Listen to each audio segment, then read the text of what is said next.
Party నుంచి ఒకరికి, TDP నుంచి ముగ్గురికి స్థానం కల్పిస్తూ నిర్ణయాలు తీసుకోవటం నామినేషన్లో కూడా దాఖలైంది. అటు జనసేన నుంచి లింగంనేని రమేష్కి, టీడీపీ నుంచి సానా సతీష్, భాష్యం రామకృష్ణతో పాటుగా చింతకాయల విజయ్ గారికి ఇవ్వటం జరిగింది. మరి పార్టీలో ఎప్పటి నుంచో కష్టపడుతూ ఉన్నటువంటి వాళ్ళని పక్కన పెట్టి వీళ్లకు ఇవ్వటం ఏంటి అనేటువంటి ప్రశ్నలు తలెత్తుతున్నాయి. వీటి మీద మనతో విశ్లేషించడానికి ప్రముఖ రాజకీయ విశ్లేషకులు పురుషోత్తం రెడ్డి గారు మనతో ఉన్నారు. ఆయనతో మాట్లాడదాం. నమస్తే పురుషోత్తం రెడ్డి గారు. నమస్తే సార్. ప్రస్తుతం మనం చూస్తూ ఉన్నాము ఏపీలో రాజకీయ పరిస్థితులు. ఇప్పుడు ఉన్నటువంటి 4 రాజ్యసభ స్థానాలకు గాను అటు జనసేన ఇచ్చినటువంటి వ్యక్తి జనసేనకు చెందినటువంటి వ్యక్తి కాదని, ఇటు టీడీపీలో సీనియర్లు యనమల రామకృష్ణుడు గారు కానీ, లేకపోతే వర్ల రామయ్య గారు, అటు చిత్తూరు నుంచి పనబాక లక్ష్మి గారు, ఇట్లా ఎంతో మంది ఉండగా వీళ్ళందరినీ కాదని కొత్తగా వీళ్ళకు ఇవ్వటం ఏంటి అనేటువంటి ప్రశ్నలు తలెత్తుతున్నాయి. అటు వైసీపీ నుంచి పోటీకి అయితే ఎవరిని నిలబెట్టలేదు, కనీసం ఒకరినైనా నిలబెడితే బాగుండేది అనేటువంటి వార్తలు వస్తున్నాయి. వీటి మీద మీ అభిప్రాయాలు? ఇప్పుడు జనగారు రాజ్యసభ ఎంపిక అనగానే మొదట్లో ఒక రకంగా ఉండేది. రాను రాని ఎట్లా అవుతుందంటే రాజ్యసభ ఎంపిక అనేది ప్యూర్లీ బిగ్ షాట్స్, అంటే డబ్బులు ఉన్న వాళ్ళకి ఇస్తారని, కొంత పైరువిలు చేసుకునే వాళ్ళకి ఇస్తారనేది మొదటి నుంచి ఉన్నటువంటి ఒక వరవడిగా తయారైంది. అయితే గతంలో జగన్మోహన్ రెడ్డి గారు అధికారంలో ఉన్నప్పుడు ఒక సామాజిక న్యాయం కావచ్చు, డౌన్ ట్రేడ్ లో ఉండే వాళ్ళకి ఇచ్చే ప్రయత్నం ఒకటి చేశారు. ముఖ్యంగా బీసీలు దాదాపు మంచి ప్లేస్ ఇచ్చాడు, చాలా కీలకమైన నాయకులకి ఇచ్చారు అనే ఒక చర్చ ఉంది. తెలుగుదేశం పార్టీలో మొదటి నుంచి ఈ చర్చ ఉండేది. కారణాలు ఏమైనా రాను రాను ఒక బిగ్ షాట్స్ కే పరిమితం అయిపోతా ఉంది. రాజ్యసభ స్థానం అనేది ఒక ఉన్నత వర్గాలు లేకపోతే డబ్బులు ఉన్న వాళ్ళకే పరిమితం అయిపోతుంది అనే విమర్శలు వస్తున్నాయి. కాకపోతే రాజ్యసభ స్థానాలు చాలా తక్కువ ఉంటాయి. ఇప్పుడు తెలుగుదేశానికి వచ్చిన అదనపు సమస్య మిత్రపక్షాలను సంతృప్తిపరచాలి. బీజేపీని సంతృప్తిపరచాలి, జనసేనను సంతృప్తిపరచాలి, తన పార్టీని సంతృప్తిపరచుకోవాలి. ఇది ఒక అదనపు సమస్య ఆ పార్టీకి ఉంది.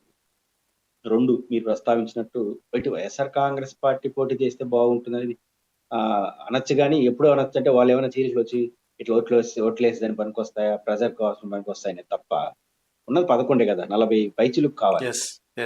40లో 1/4 ఉంది. దరిదాపు ఒక 10-15 తక్కువ ఉంటే ఏమన్నా పక్క నుంచి ఏమన్నా తేడా వస్తుంది అనుకోవచ్చు. మరి 11 ఉన్నాయి కాబట్టి వాళ్ళు పోటీ చేయడం అనేది అర్థం లేనిది.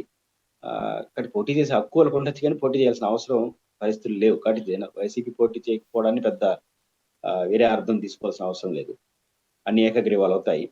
2, జనసేన ఒక సమస్య, తెలుగుదేశానికి ఒక సమస్య. అంటే జనసేనకి ఏం సమస్య అంటే, జనసేనకి ఇవ్వడమే ఆలస్యం. వీళ్ళకన్నా తక్కువ, వీళ్ళకి 21 ఎమ్మెల్యేలు ఉన్నారు. నిజానికి ఈ కూటమిలో మేజర్ పార్ట్నర్ పవన్ కళ్యాణ్ గారు. ఇమేజ్ రీత్యా కావచ్చు, ఓట్ల రీత్యా కావచ్చు, సీట్ల రీత్యా కావచ్చు. తర్వాత పార్ట్నర్ బీజేపీ జాతీయ వ్యాప్తంగా పెద్ద పార్టీ, బలమైన పార్టీ కావచ్చు, కానీ ఆంధ్రప్రదేశ్లో చాలా చిన్న పార్టీ. కానీ వాళ్ళకి 2 ఇచ్చేశారు. ఇప్పటికే గతంలో జరిగిన 2 రాజ్యసభ సీట్లు వాళ్ళకి ఇచ్చేశారు.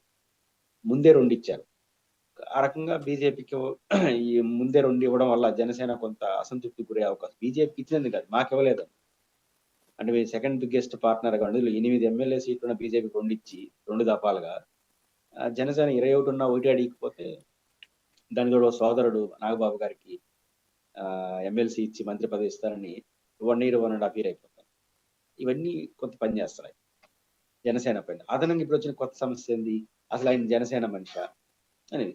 జనసేన ఎవరికి ఇవ్వాలనేది వారి ఇష్టం కాదను, కానీ వారు ఎప్పుడు జనసేనకి యాక్టివ్ గా ఉన్నారని మనం ఎప్పుడు వినలేదు. జనసేన పార్టీ కూడా కాదేమో నాకు తెలిసి, యాక్టివ్ ఉన్నట్టు కూడా తెలియదు. జనసేనకి కొంతమంది యాక్టివ్ గా డైరెక్ట్ గా లేకపోయినా సపోర్టివ్ రోల్ కొంతమంది పోషించేవాళ్ళు.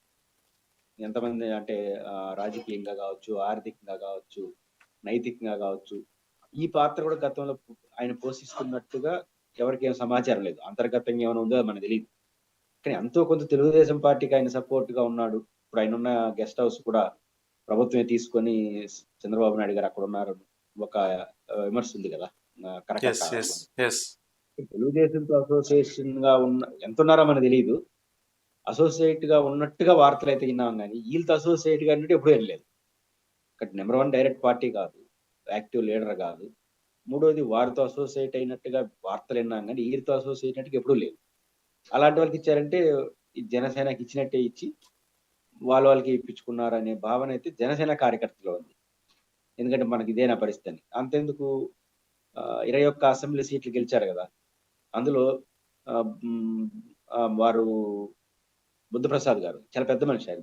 ఆయన గౌరవాన్ని తగ్గించలేము. కానీ అప్పటి వరకు తెలుగుదేశంలో ఉన్నాడు ఆయన. కరెక్ట్‌గా ఎలక్షన్ టైంకి అది సీటు జనసేన కేటాయించిన తర్వాత జనసేనలో చేరారు. అంటే ఏం అర్థం వస్తుంది ఇక్కడ జనసేనకి ఇవ్వాల్సొచ్చినప్పుడు వాళ్ళ పార్టీ వాళ్ళని పంపించి ఇప్పిచ్చారు అనే వార్త ఉంది. దాదాపు 21లో ఎక్కువ స్థానాలు అప్పటికప్పుడు తెలుగుదేశం పార్టీ నుంచి వెళ్ళినోళ్ళు. యెస్. లేదా వైసీపీ నుంచి వచ్చినారు. ఒరిజినల్ జనసేన కార్యకర్తలు ఎక్కడున్నారనే విమర్శ ఆ పార్టీ మొదటి నుంచి ఎదుర్కొంటుంది. 21 మంది ఇచ్చినప్పుడు అట్లే ఉంది. ఎంపీ ఆయన కృష్ణా జిల్లా ఎంపీ అనుకుంటాను. ఆయన వైసీపీతో ఉన్నాడు. ఇప్పుడు ఆయన ఎంపీగా ఉన్నాడు. అట్లే వాళ్ళు వాళ్ళ పార్టీలో కన్నా బయట వాళ్ళు ఎక్కువ ఉన్నారు అనే భావన ఉన్న నేపథ్యంలో ఒకే ఒక లేక ఇంకా నాకు తెలిసి ఇంకెవరు రాజ్యసభ.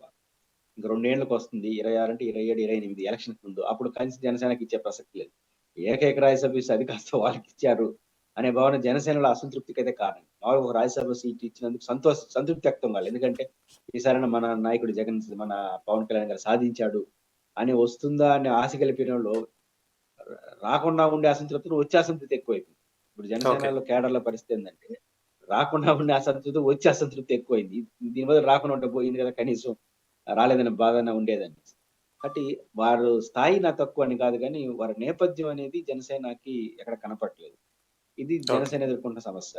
రెండోది తెలుగుదేశానికి సంబంధించినంత వరకు మీరన్నట్లు సీనియర్‌లే గాదు, యాక్టివ్‌గా పనిచేసినోళ్ళు రాజ్యసభనే గాదు, మంత్రివర్గం నుంచి అసంతృప్తి ఉంది. చాలా యాక్టివ్‌గా ఉండే వాళ్ళకి ఇవ్వలేదు. పొలిటికల్‌గా నష్టం వస్తుంది. ఎదుర్కోలేకపోతున్నారు. చంద్రబాబు గారు అనేక సందర్భాల్లో వైసీపీని సరిగ్గా ఎదుర్కోవట్లేదు మంత్రులని మాట్లాడిన సందర్భాలు మనం చూస్తున్నాం. కానీ మంత్రివర్గం, నామినేటెడ్ పదవులు, రాజ్యసభ వీటిలో హార్డ్ కోర్ విజయ్ గారు ఆయన యంగ్ అయినా చాలా హార్డ్ కోర్‌గా ఉంటారు. తెలుగుదేశం పార్టీకి ఆయన యాక్టింగ్ అయ్యన్న పాత్రుడు గారి వాళ్ళ అబ్బాయే కదా! బేసిక్‌గా ఫెరోషియస్‌గా మాట్లాడుతుంటాడు. కొంచెం అభ్యంతరకర భాష వాడతాడు అని విమర్శ ఉన్న సీరియస్ తెలుగుదేశం కార్యకర్త. దాన్నెవరైతే డిస్ప్యూట్ చేయలేరు. కాబట్టి సీనియర్ తెలుగుదేశం కార్యకర్త ఆయనకి ఇవ్వడాన్ని ఎవరు ప్రశ్నించలేరు. కానీ మిగతా వాళ్ళు అట్ట కాదు గదా! ఎప్పుడు యాక్టివ్, ఎక్కడ యాక్టివ్ అనేది ఒకటొస్తుంది. ఇచ్చిన వాళ్ళకి సంతృప్తి కన్నా ఇవ్వని వాళ్ళ అసంతృప్తి ఎక్కువుంది. అంటే అసంతృప్తి అంటే మీన్స్ చాలా మంది సీనియర్‌లు మీరు పేర్లు ప్రస్తావించిన వాళ్ళు కావచ్చు, ప్రస్తావించని వాళ్ళు కావచ్చు. ఎక్కడ మనకు కనపడట్లేదు. ముఖ్యంగా వరలరామయ్య గారి విషయం చాలా అందరికీ తెలుస్తూ ఉంటుంది. ఈ అంత గతంలో అయితే అనౌన్స్‌మెంట్‌లకు వరలరామయ్య గారుంటారు. నిర్ణయం వచ్చేటప్పుడు ఆయన ఉండడు. కానీ ఈసారి అనౌన్స్‌మెంట్‌లో కూడా లేడు. నిర్ణయాల సంగతి దేవుడెరుగు. కాబట్టి వరలరామయ్య గారి పరిస్థితి ఏంటి? ఇప్పుడేమీ లేదు. కాబట్టి ఆ సానుభూతి కూడా కొంతమంది ఆ రకంగా తెలుగుదేశం పార్టీలో కూడా కొంత అసంతృప్తి అనేది ఈ కోణంలో అంటే ఎవ్వ ఈ ఆహ్, మనకు 3 వచ్చినా కూడా మూడిట్లో ఒక విజయ్ గారు యాక్టివ్ కార్యకర్త కాదనలేం గానీ మిగతా ఇద్దరు కూడా తప్పని నేననను. బట్ వాళ్ళ ప్రాధాన్యతలు వాళ్ళకుండొచ్చు. తెలుగుదేశం స్థానిక కార్యకర్తలు గాని లీడర్‌షిప్స్ చూసుకోవాలి.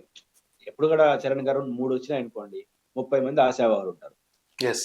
30 మంది సాటిస్ఫై ఎగ్జాక్ట్‌లీ. చేయడం ఎవడి వల్ల గాదు. కాకపోతే ఒకటేముండాలంటే క్యాడర్‌లో ఆళ్ళు అనౌన్స్ చేస్తే నా ఆయన మావాడు. నాకిచ్చినట్టు ఫీల్ రావాలి. ఫీల్ గుడ్ ఫ్యాక్టర్ అంటారు గదా! ఆ ఫీల్ గుడ్ ఫ్యాక్టర్ రస్ చాలు. ప్రతి ఒక్కరిని విజయ్ గారిలో కొంతొస్తుంది గానీ మిగతాది అంత రావట్లేదు. కాబట్టి ఫీల్ గుడ్ ఫ్యాక్టర్ వచ్చే విధంగా అయితే తెలుగుదేశం క్యాడర్‌కి రాజ్యసభ స్థానాలు ప్రజలు గూడా వీళ్ళు ఆ రాజ్యసభ ఆ స్థానాల యొక్క స్థాయిని చూసినప్పుడు అంత ఫీల్ గుడ్ ఫ్యాక్టర్ వచ్చేట్టుగా అయితే లేదు. ఓకే.